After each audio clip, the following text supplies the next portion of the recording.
জীবনে খুশি থাকার সহজ উপায়। কর্ম করে যাও, ফলের আশা করবে না। যে শ্রম তুমি দিয়েছ তা নিয়ে ভাববে না।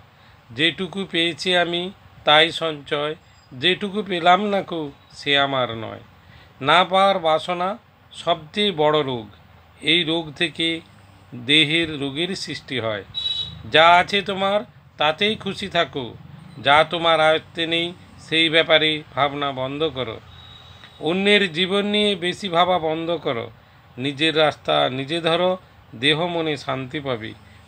সকলের সাথে সামর্থ্য অনুযায়ী ভালো সম্পর্ক রাখবে, তাহলেই সবাই তোমায় মনে রাখবে।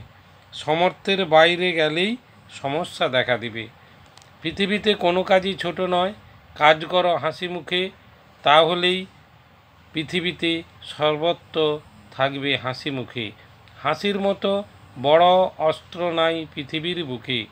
ঝামেলার কথা ভুলে যাওয়ার করো চেষ্টা, ভগবান মিলিয়ে দেবে জীবনের শেষটা। অপরের সাথে নিজের সুখ শেয়ার করো, নিজের দুঃখ কষ্ট মনের ভেতর আড়াল করো।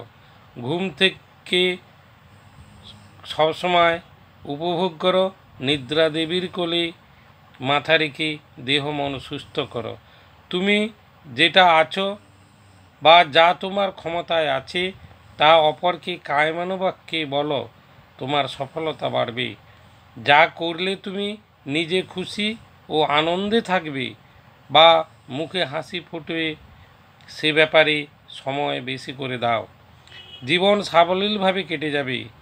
আনন্দে প্রাণ যে করিবে দান, ক্ষয় নাই তার ক্ষয় নাই, মনেতে তার কোনো ভয় নাই। ক্ষুদ্র জীবনে বেশি ভাবলে অভাব বেশি। সহজ সরল জীবনযাপন করো, খুশি ও হাসিতে থাকবে।